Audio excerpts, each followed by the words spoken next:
7th March 2007, a West Bengal government enterprise, West Bengal Housing Infrastructure Development Company or HITCO entered into an agreement with Mumbai-based Sapoorji Palonji and Company Private Limited to develop India's largest mass housing project for people belonging to lower income group and middle income group over a land size of 150 acres at New Town, Action Area 3, Calcutta.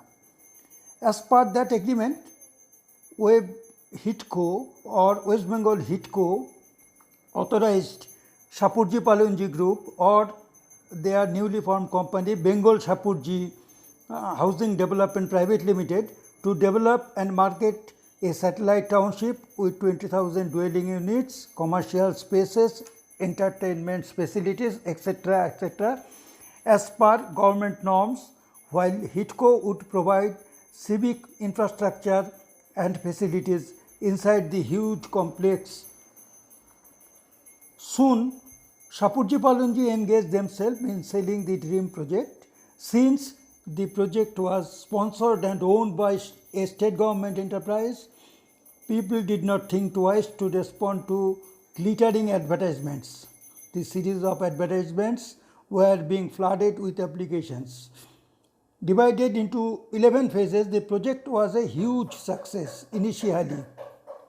And up to phase 4, everything was more or less in order and in consonance with the projected plans and time frames. But problems started after the change of guards in the state, followed by the same at HITCO. Soon a major problem surfaced surrounding disputes between HITCO and Sapoorji Palonji Group, and with the intervention by the then Housing Secretary, a supplementary agreement was signed on 13th April 2013 between the warring parties, that means HITCO and Sapoorji Palonji Group. Situation did not improve much. Work started slowing down, vendors were not getting their payments, handover dates were getting deferred silently, and ultimately everything came to a standstill by mid 2018, with contractors leaving the construction site. By the time another government agency, West Bengal Housing Infrastructure Regulatory Authority or WB-HIRA, came into being in June 2019. And in June 2020, HIRA silently extended the phase-wise delivery dates by 1 year at the behest of powerful developers body. Nothing was reported in the media. Nothing was intimated to the thousands of allottees who invested their life savings or borrowed money from the financial institutions. Unfortunately, this fiasco came to light only after 2 years, when inquisitive allottees started pressing Sapoorji Palonji or Bengal Sapoorji Housing Development Private Limited for handing over their flats. HITCO started to say that they did not have anything to do with the problem. Sapoorji Palonji was only responsible. This created space for a mass movement, since allottees felt that they were cheated by both HITCO and Sapoorji Palonji Group or Bengal Sapoorji Housing Development Private Limited.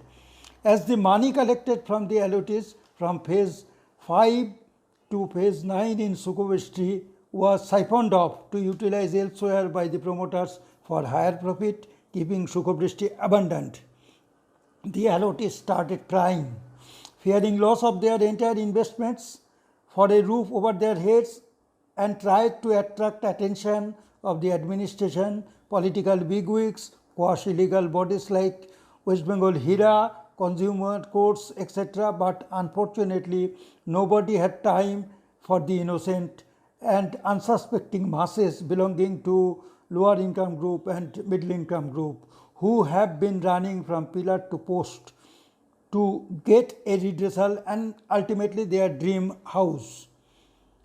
With no sign to break this stalemate, very soon over fate of over 8,264 unfinished flats, high drama started unfolding with the gunning down of two notorious gangsters within the Sukobristi complex, taking the lead of major security lapse at this dream complex.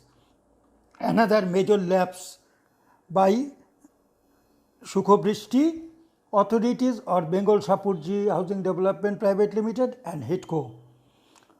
This is in short a complete story of complete transition from dreams to nightmares.